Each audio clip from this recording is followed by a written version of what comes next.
भगवान की मूर्तियां भी हमने अपनी ही जैसी इमेज में बनाई, अपनी जैसी छवि में बनाई। हाँ मतलब शंकर भगवान की हनुमान जी की मैं पूजा करता हूँ ज्यादा। नहीं, हाँ, हम्म। अच्छा है। तो उसमें हम्म। होता क्या है ना, मूर्ति पूजा को लेके अगर आप देखेंगे तो अलग अलग धर्मों में अलग अलग सोच है। कुछ लोग निराकार रूप को मानते हैं, है ना। हम्म। और कुछ लोग, फिर वो डिबेट चालू हो जाती है कि नहीं, ये तो अंधविश्वास है मूर्ति पूजा करना। हिंदू धर्म में आप देखेंगे या बौद्ध धर्म में आप देखेंगे, कुछ ईसाई परंपराएं भी हैं, है ना, जहाँ पे मूर्ति पूजा की जाती है। जबकि इस्लाम में अगर आप जाएंगे, यहूदी धर्म में जाएंगे, ज्यूज, है ना, हम्म। तो वहाँ हम्म। पर वो निराकार रूप को ही मानते हैं। ओके। तो दोनों चीजें अपने आप में सही हैं। अब मूर्ति पूजा की बात करते हैं तो उसका, जब हम मूर्ति पूजा करते हैं और हम शिव को या हनुमान जी को एक खास रूप में देखते हैं, हम्म। तो इसका मतलब ये नहीं है कि वो होंगे वैसे ही। अब आप सोच के देखो कि हम तो इंसान हैं। तो भगवान की मूर्तियां भी हमने अपनी ही जैसी इमेज में बनाई, अपनी जैसी छवि में बनाई। अलग अलग देशों में जब आप जाते हैं, तो जब मैं अफ्रीका के लोगों के साथ काम करता हूँ, वहां भी ये डिस्कशन होता है, तो उनकी हम्म। मूर्तियां आप देखेंगे तो उनके भगवान उनकी तरह नजर आते हैं। बड़े अच्छा। गोल होंगे, रंग दबा हुआ होगा। हम्म। जापान में आप जाएंगे तो जापान में छोटी आंखें मिलेंगी, गोल चेहरे मिलेंगे। वही बुद्ध जो इंडिया में जब होते हैं तो वो नॉर्थ इंडियन फेस उनको दे दिया जाता है, और जब जापान में उनकी मूर्ति बनाई जाती है तो निकला हुआ पेट दिखाया जाएगा, गोल चेहरा दिखाया जाएगा, चपटी नाक हम्म। दिखाई जाएगी, आंखें छोटी दिखाई जाती हैं। हम्म। आप इंडिया में भी देखेंगे, अगर राम की मूर्ति है, आप अगर नॉर्थ इंडिया के टेम्पल्स में देखेंगे तो हम्म। नॉर्थ इंडियन लगते हैं।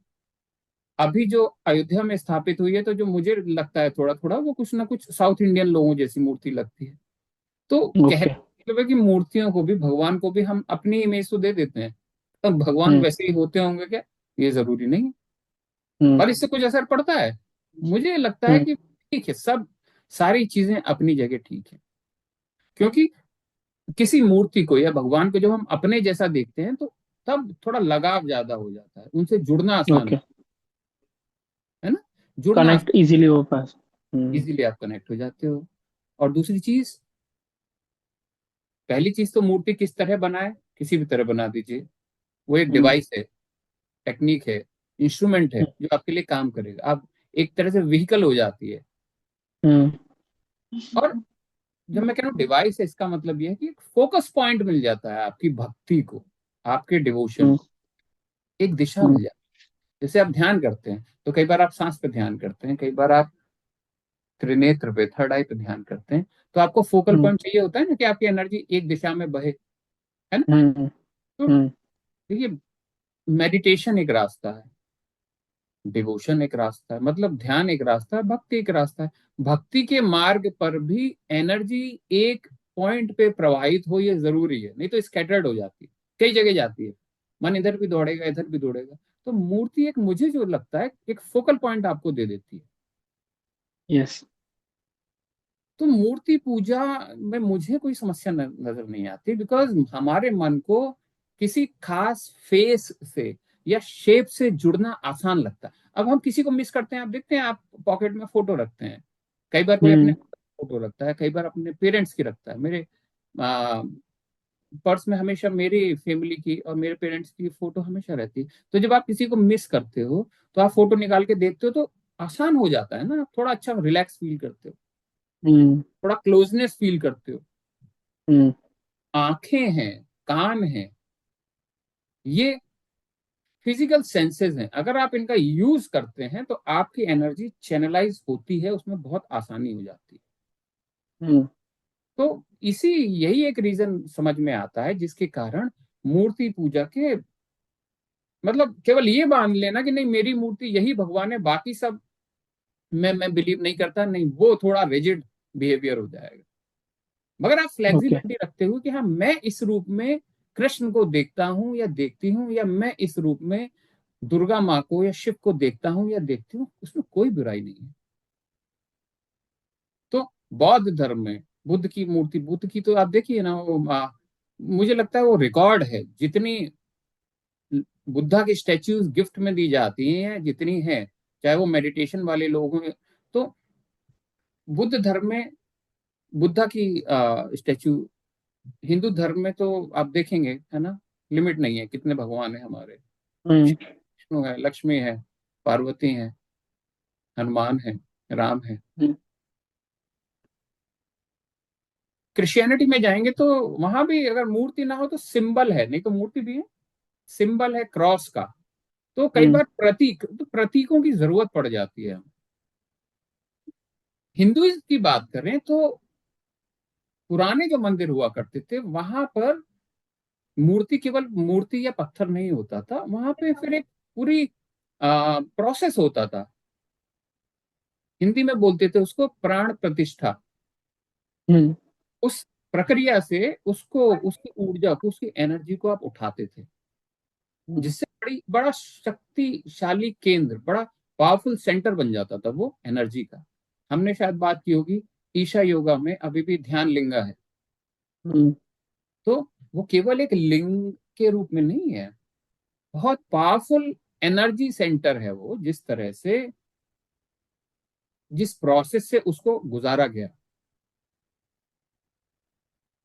है ना। तो मैंने बात की फोकल पॉइंट की जरूरत पड़ती है, अब मेडिटेशन में हम्म। पॉइंट की जरूरत पड़ती है, या आप हम्म। मंत्र यूज करते हो, है ना। तो मंत्र का रिपीटेशन भी है कि आपका कंसंट्रेशन एक खास जगह पे रहे, ताकि बाकी आसपास के विचार कम होते चले जाएं। चाहे आप ओम नमः शिवाय बोल रहे हैं, या गायत्री मंत्र बोल रहे हैं, या कोई भी और मंत्र बोल रहे हैं, तो हम्म। आपकी एनर्जी चैनलाइज होती है। तो जैसे ध्यान में मंत्र काम करता है, उसी तरह भक्ति में मूर्तियों का उपयोग बड़े आसानी से आप करते हैं। बट वहां पर रुक नहीं जाना है, मूर्ति से हम्म। आगे बढ़कर उद्देश्य यही है कि वो जो निराकार रूप है, फॉर्मलेस फॉर्म है यूनिवर्स की या भगवान की, वो एक्सपीरियंस होने लगे, उसकी अनुभूति होने लगे।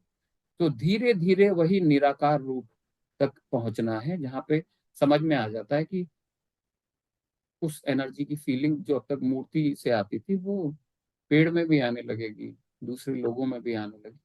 तो ये हम्म। अल्टीमेट गोल है। रामकृष्ण की जीवन में तो चर्चा है कि जब वो काली के इतने बड़े भक्त थे, मगर वही काली अंतिम स्टेप पर, जो सीढ़ी थी बिल्कुल, जिसको एनलाइटमेंट बोल दिया जाए है ना, या मोक्ष बोल दिया जाए, तो काली ही वहां पे सबसे बड़ी अड़चन बन जाती है। तब एक उनके लाइफ में एक गुरु आते हैं उनके, तोतापरी। तो तोतापरी ने देखा कि ये तो बहुत ऊपर हो चुका है काली की प्रतिमा की वजह से ही, मगर अब काली ही आगे बढ़ने से रोक रही है। तब उन्होंने बताया कि तुम इतने ऊपर उठे हो, मगर अब तुम्हें ये भी समझ में आ जाना चाहिए कि काली भी तुम्हारे मन का ही स्वरूप थी, काली काली जैसी न हो ऐसा तो नहीं है। तो फिर हम्म। उसकी एक अलग कहानी है, कैसे वो एक वाक्य है जहां पर वो आंख बंद करने को बोलते हैं कि अब काली के भी तुम्हें दो टुकड़े करने होंगे अपने ध्यान में, ताकि तुम उससे भी ऊपर जाओ, ओके। जिसकी तुम पूजा करते हो उससे भी एक होने का प्रयास करो, उसका एक ही कार करो। तो कंक्लूजन ये है, निष्कर्ष ये है कि मूर्ति पूजा अंधविश्वास नहीं है, हम्म। भगवान से जुड़ने का ही एक तरीका है, और आध्यात्म के रास्ते पर आगे बढ़ने पर के लिए ये बड़ी बहुत मददगार साबित हो सकती है। तो इसका महत्व है। मगर ये रिजिड बिहेवियर कि नहीं यही मूर्ति है, यही एकमात्र रूप है और मैं किसी को नहीं मानूंगा, वहां पर फिर वो थोड़ा सा इमेच्योरिटी वाली बात आ जाती है। तो as a stepping stone, as a एक नाव की तरह आपको इसका उपयोग करना है, मगर वहां तक रुक जाना वो थोड़ी सी फिर नासमझी वाली बात है।